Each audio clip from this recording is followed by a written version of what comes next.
whispered. I feel sick, terribly sick. My stomach acid could start a jeep. I'm incapacitated. Sir? Carpenter blinked. If I am sick, I must appoint an acting base commander to face the Admiral. You and your cutthroats. McHale's grin faltered for the first time in recorded history. Me? Captain? I'm a saltwater skipper. I don't belong behind a desk. That's an order, and I'm appointing Ensign Parker as your executive officer. Now, Carpenter, call the medic. I think I'm going to faint. Binghamton collapsed into his chair with the dramatic flair of a Shakespearean actor. He was finally safe in the hospital, leaving McHale and the bumbling Parker to face the wrath of Iron Pants Rafferty. Chapter 2. The Roman Orgy of PT-73. The transition of power was instantaneous and catastrophic. Within 2 hours of McHale taking command, the administrative atmosphere of Taratupa had shifted from strict military to tropical carnival. Ensign Charles Parker, a man who could trip over a cordless phone, was currently buried under a mountain of garter belts and requisition forms. Skipper, the Seabees are building a rifle range in the middle of the kitchen, and the nurses are complaining that the garter belts are the wrong shade of beige. Just tell everyone to stay happy, Chuck. McHale shouted over a chorus of ukulele music coming from the next room. The crew of PT, 73 Gruber, Tinker, Virgil, and the rest had decided that acting commander was synonymous with permanent party. By the time the dust settled, the base laundry had been converted into a hula lounge, and a group of local girls were performing what could only be described as a highly un-naval dance routine near the air raid shelter. Meanwhile, in the hospital, Binghamton was watching through binoculars, cackling. Look at them, Carpenter. They're destroying themselves. Rafferty will see this orgy and have McHale stripped of his rank before the sun sets. But the universe has a strange way of rewarding the wicked. When Admiral Rafferty's plane finally touched down, he didn't find a mess. He found Macaulay, looking sharp, and a base that was, for some inexplicable reason, functioning with terrifying efficiency, despite the chaos. When Binghamton tried to reveal the hula girls hidden in the air raid shelter, the Admiral found only empty crates.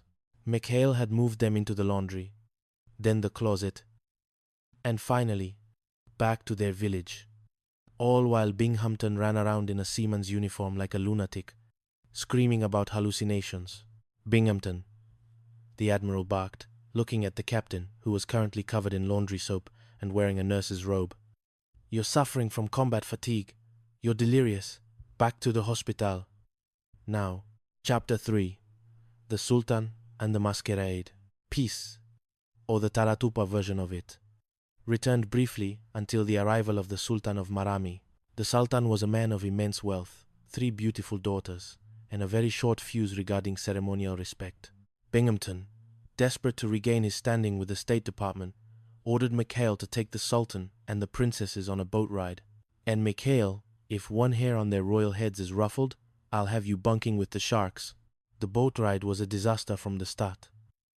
The Sultan insisted on steering the PT-73, nearly ramming a coral reef, while the princesses took an immediate liking to Ensign Parker's nervous stutter. Wowie, wow, wow, the Sultan remarked, a phrase he had picked up from the crew, though he used it to describe everything from a sunset to a torpedo tube. To keep the peace, the crew decided to throw a dinner party. However, when one of the princesses, Siri, went missing on a private tour with Virgil, the crew panicked. If the Sultan found out his daughter was missing, it would mean international war. The solution was, as always, absurd. Gruber, the crew's resident scrounger and amateur actor, was stuffed into a royal gown and a heavy veil. I look like a upholstered sofa, Gruber hissed, adjusting his wig. Just keep your head down and don't speak, McHale whispered. The dinner was a masterclass in tension. Binghamton was trying to flirt with the Sultan's daughters, unaware that one of them was a hairy-chested sailor named Lester Gruber. Your Highness, Binghamton cooed to the veiled Gruber. You have such robust shoulders for a princess. Gruber let out a high-pitched giggle that sounded like a seagull with a throat infection. The charade collapsed when the real Siri returned, and the Sultan realized he now had 4 daughters. The ensuing chase involved Binghamton attempting to unmask the imposter and accidentally tackling the Sultan's actual eldest daughter. "Infidel," the Sultan roared, "you shall answer to Washington." Binghamton spent the next week writing apology letters, while Mikhail and the crew shared the Sultan's gift of Marami cigars. Chapter 4: The Ghost of PT-13. Binghamton's next plan was psychological warfare. He forged a letter from the Pentagon claiming that PT-73 was actually the PT-13, a boat with a legendary jinx. "The men are superstitious, Carpenter," Binghamton chuckled. "If they think the boat is haunted, they'll request transfers. I'll have a new crew by Monday." He began planting omens. A black cat in the galley. Salt spilled over the engines. He even rigged the boat's horn to blow at midnight. The crew, led by the terrified Ensign Parker, were ready to jump ship. Mikhail, however, smelled a rat, or rather, a captain. He discovered the forged letter in Binghamton's office. "Two can play at the ghost game," Mikhail grinned. That night, the 73 boat became a literal ghost ship. The crew used phosphorus paint to make their faces glow and rigged a system of pulleys to make uniforms dance through the air. When Binghamton snuck aboard to plant more jinxes, he was met by the ghost of Mikhail, Wally Binghamton. Mikhail's voice echoed through a megaphone. Binghamton screamed as a glowing Ensign Parker floated past him on a wire. "It's the spirits! They're real! Help me, Carpenter!" Binghamton ran so fast, he nearly bypassed the dock and ran straight across the water. By the time he reached the base, he had signed a document recommissioning the boat as the 73 and promising never to speak of jinxes again. Chapter 5. Sydney and the $62,000 trial. Kamia Salai. Trial. Kamia Salai. Kamia Salai. Kamia Salai. Kamia Salai. Kamia Salai. Kamia Salai. Kamia Salai. Kamia Salai. Kamia Salai. Kamia Salai. Kamia Salai. The final straw came with the arrival of the base payroll, $62,000 in small, unmarked bills. Binghamton, thinking he could finally trap Mikhail, accidentally left his wallet near the crew's hangout spot, hoping they would steal it so he could mark the bills. But he hadn't accounted for Sydney. Sydney was a 6-foot alligator that Ensign Parker had adopted as a mascot. Sydney had a peculiar diet.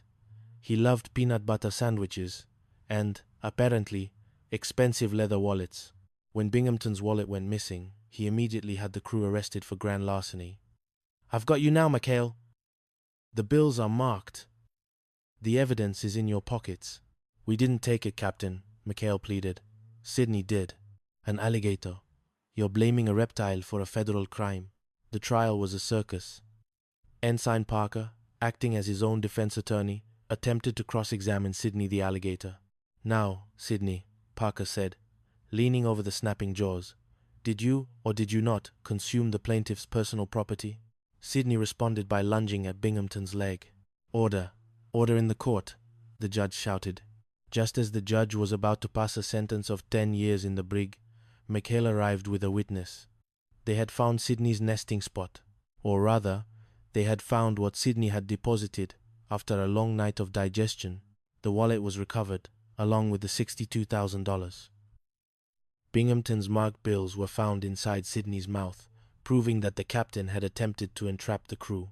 "Binghamton," the Admiral Rogers barked. "This is an outrage. Framing your own men with an alligator? You're lucky I don't strip those stripes off right now." Epilogue. The sun set over the lagoon. As the sun dipped below the horizon, casting a golden glow over the PT 73, Macaulay, and the crew sat on the deck, enjoying a non-regulation barbecue. "You know, Skipper," Parker said, wiping barbecue sauce from his glasses. "For a minute there, I thought Sydney was going to send us to the brig." "Nah, Chuck," Mikhail laughed, patting the alligator, who was now wearing a small sailor hat. "Sydney's a good judge of character. He only bites the guys in charge." Up on the hill, Captain Binghamton sat in his office, nursing a glass of warm milk